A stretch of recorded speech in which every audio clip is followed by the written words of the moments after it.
What is up, everyone? It's Matt with the IDP Guys, here to tell you my top 5 IDP takeaways from Week 12 of the NFL season.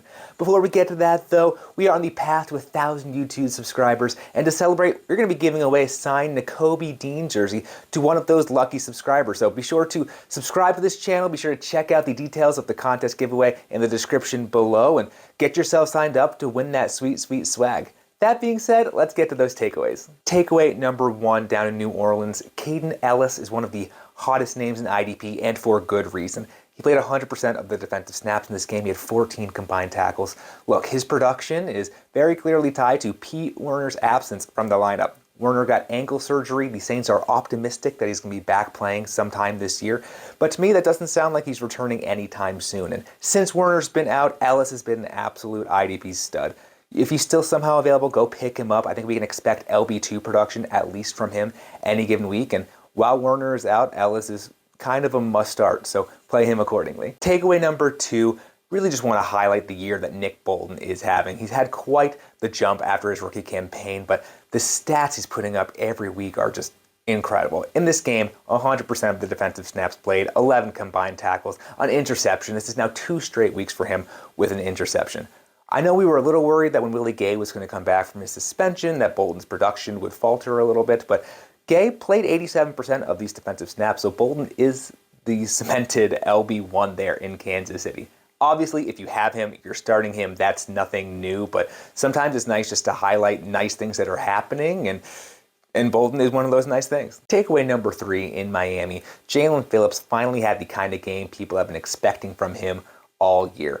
He had 7 combined tackles, he had a nice splash sack play, but the one thing I wanted to note was that he only played 62% of defensive snaps. Sure, maybe they sat him out because it was a bit of a blowout there, but it's worth noting. It's excellent production, but it'd be hard to sort of expect that week in and week out at this point. So something to monitor before just going out and blowing all the rest of your waiver wire money on Phillips. Takeaway number 4, don't look now. The gap between LB2 and LB3 in Atlanta is closing in favor of a rookie. Troy Andersen played 48% of the defensive snaps in this game, ended up with nice 5 combined tackles.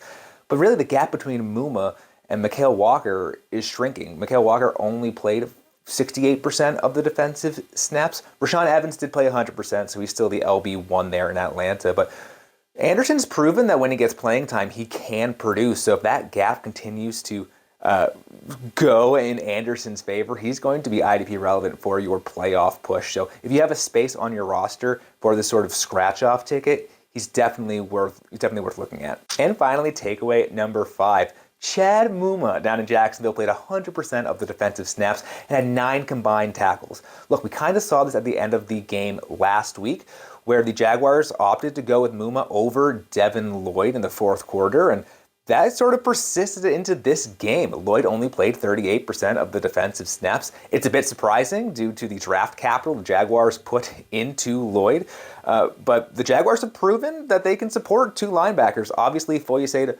Oluokun is still the linebacker you want there in Jacksonville. He also played 100% of the defensive snaps played. But if the Jaguars are going to give Muma all of those snaps, he's proven that he can be a reliable option and that that defense can support 2 linebackers. So it's a bit surprising to say it, but Muma's time maybe has already come. So if he's still available, go out and get him. So there you have it. Those are my top 5 IDP takeaways for Week 12 of the NFL season. As I mentioned before, check out our sweet giveaway in the description below and get yourself that really nice signed Nakobe Dean jersey. My name is Matt. I work for the IDP Guys, and I will see you next week.